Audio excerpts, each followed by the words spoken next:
Yo, what is up guys, and welcome back to McAdie's Entertainment. I'm your host as always, Adam McGahee. For anyone who has been following this channel for more than a minute, you would know we got our spot in internet infamy for our non-stop nasty coverage of each zombified hero and villain from the iconic Marvel Zombies comics. Despite doing almost 80 of these videos at this point, it dawned on me that even though we've covered nearly every character, I have yet to actually give you the full story of each chapter in this undead saga. My bad homies, that all changes today. Therefore, today's video will focus on chapter 1 of this bloody tale. So without further ado, grab a healthy snack, sit back, relax, and enjoy chapter 1 of Marvel Zombies. The tale begins, oddly enough, with our boy Ash Williams from Sam Raimi's Evil Dead series as he makes his way to the gates of heaven. It is in his time here in the afterlife that he encounters a buff and fleshy, protein-hungry version of the Marvel hero called the Sentry, helping himself to the horrified citizens in line. Trying to stop the guy with his trusty boomstick, it would have no effect, and our hero would be smacked by the zombie bro, sending him hurtling through another dimension. This new world would be a variant of the Marvel Universe called Dimension 2149. Here, this Earth was a near mirror copy of the classic Earth 616, full of the colorful costumed heroes that we all know and love. Knowing that zombie Superman was hot on his booty, Ash went to warn the Avengers of the danger, only for them to think the guy was crazy and had him sent to the police for blowing up their intercom. Guys, you just don't treat Bruce Campbell that way. I don't care who you are. Receiving a distress signal about mysterious purple lightning in the middle of New York, our heroes went to investigate, only to see good old Ash was telling the truth, and they were greeted by the ever-hungry zombie Sentry. The dude then ripped through the Avengers, promptly infecting them with the mysterious plague. Within seconds, the infected heroes' blood began to boil, where they vomited out their insides, eyes rolled back into their heads, and instantly transformed into savage but still sentient undead. They then began sprinting into the streets of New York and began completely devouring every confused and horrified citizen who stood in their path. Not even heroes like Spider-Man could resist the hunger and brutally unalived and ate their families. With things quickly getting out of control, a hairier and less tanner than usual Nick Fury gathered the remaining supers that he could find aboard the S.H.I.E.L.D. helicarrier so they could rally forces and save any humans left against the growing apocalypse. The outbreak was so bad that it even caused foes to become friends, as we saw the likes of Magneto save and join the X-Men in the battle against the undead. Scientists like Reed Richards was charged with finding a cure by studying the virus, while Tony Stark was charged with building a portal that could access the multiverse so the survivors could escape to another world. With things quickly getting out of hand in the streets below, the fate of the world rested upon Tony and Reed to finish their projects. While things seemed hopeful with Tony completing the portal, this timeline would soon take a trip further into hell, as we see that Reed Richards during this time had went absolutely insane after losing his children to a zombified She-Hulk. Believing this virus to be the next phase of evolution, the crazy taffy stretchy man then proceeded to purposefully infect his fellow Fantastic Four members, who in turn infected him, as they then brutalized their way through the helicarrier to make their way to Tony's machine. Seeing that the device was complete, the Frightful Four were delighted, as this would give them unlimited num-num access to the multiverse. Knowing Tony's zombie big brain would come in handy, the group proceeded to feed on him to get him infected, while a horrified Nick Fury pushed the machine away from the cannibals through the nearby corridors. Reaching the end of the hallway, Fury ran into a group of surviving heroes who escaped the battle below as he sealed off the doors to buy them time.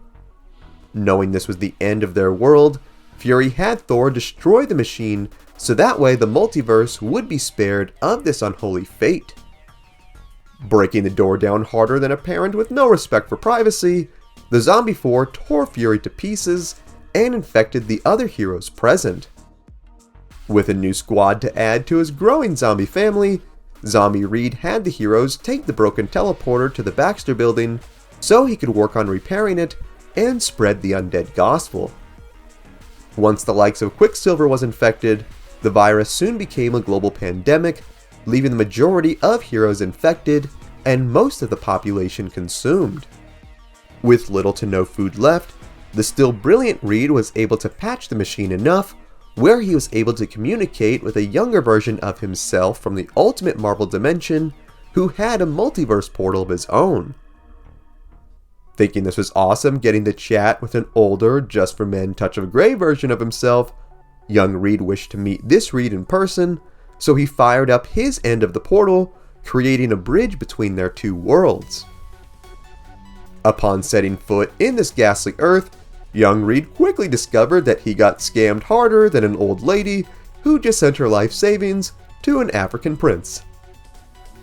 Being attacked by the Zombie 4, Ultimate Reed managed to get away through the city sewers. Thinking he was in the clear, the dude was sorely mistaken when he got to the surface and was met with possibly the most rank smell ever, which was an entire zombie superhero army. Being webbed by Zombie Spider-Man, Reed thought it was all over, that is until it got cloudy with a chance of metal meatballs, as we see dozens of cars rain down on the Horde, exploding into the ravaged streets. The attack came from a still alive Magneto, who led the young man to the subways where he was keeping a small group of humans safe. Telling the gang that the bridge to their world was still open, Reed, Magneto, and the group made a plan to escape, that is until they were sniffed out by Zombie Wolverine, who led the group to them.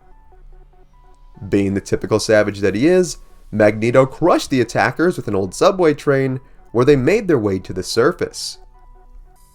While they thought they had made a safe getaway, they were sadly mistaken once again, as they ran into the colossal zombie giant man and several others. Planning to fight to the death, the heroes were miraculously saved by Ultimate Susan Storm, who rendered the zombies' optic nerves temporarily invisible. With the help of the other Ultimate Fantastic Four members, Magneto and the rest managed to make their way to the portal with the recovered cannibals in hot pursuit. Reaching the device, Magneto nobly stayed behind so that way he could close things off so everyone else can make their escape. Refusing to let Magneto do this, the mutant forced the heroes through, while he used his power to create a magnetic explosion that destroyed the machine and injured countless undead in the process. Awakening from the devastation, Magneto was met by the salivating angry glances of several zombie Avengers. Swearing to get revenge on the mutant for doing this, the heroes chased after Magneto, only for him to show he was still quite resourceful and brought the fight back to them, which resulted in Colonel America getting his head severed and Spider-Man getting his leg literally broken in half. While it seemed our man would hold off the Horde and escape, Zombie Wasp sadly cheated by shrinking down and bit the dude's neck out when he wasn't looking. The heroes then took advantage of this opening and literally ripped poor Magneto apart, resulting in a violent and disturbing end for the once feared X-Men villain.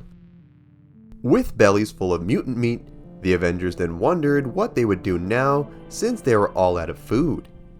The zombie gods must have answered their zombie prayers though, as the boys soon encountered the most unapologetically naked man since Dr. Manhattan, the Silver Surfer, who arrived to the planet.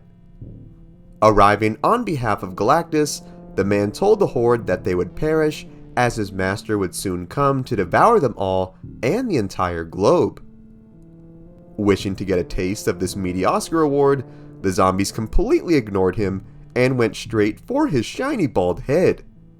This then resulted in a brutal battle which saw dozens of zombies get blown apart by the might of the Surfer's power cosmic blast.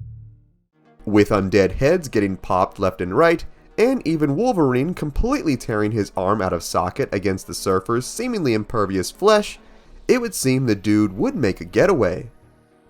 That is until a freshly transformed zombie Hulk showed up, got his face fried, but then came back again and bit the Herald's head right off its body.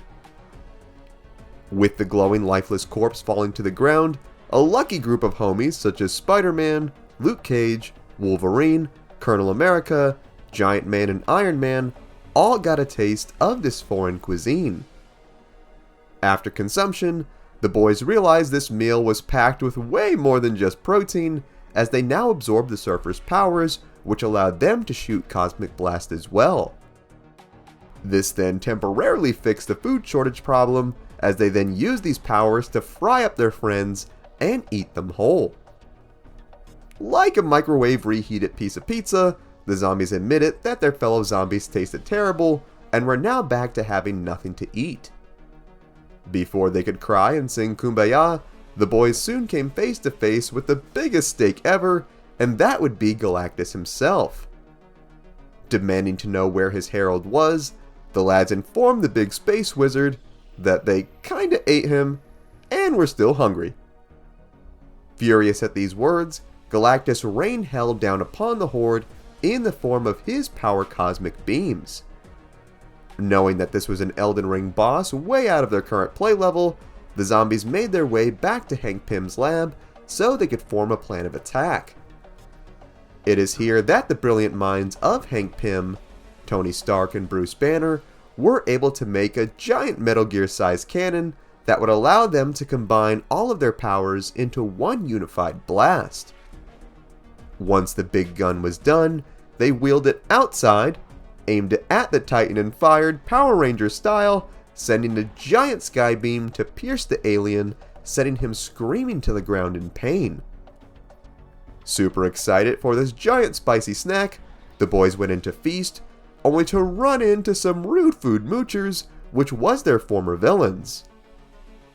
Trying to bully their way into this meal, the villains quickly discovered that these heroes were no longer holding back and were viciously slaughtered with their new abilities. After the carnage, the lads were shocked to see that Galactus was still alive, who began to get up and plot his revenge. Not leaving room for any openings, the Avengers attacked like mutant Pikmin and latched onto the Space Titan, where they began the most epic and bloody Thanksgiving feast of all time.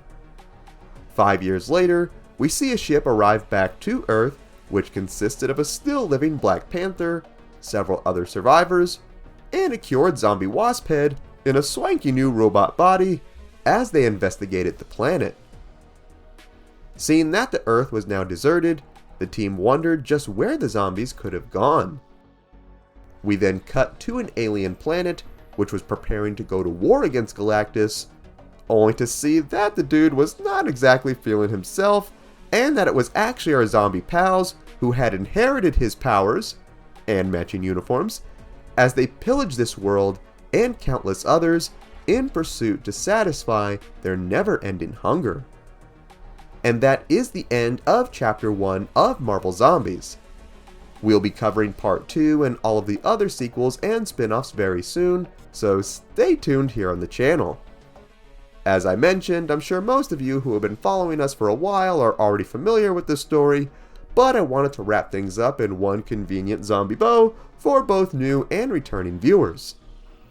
More than anything, I would love to know what you think. Have you read Marvel Zombies? Which undead hero is your favorite, and what other stories should we cover? Sound off in the comments.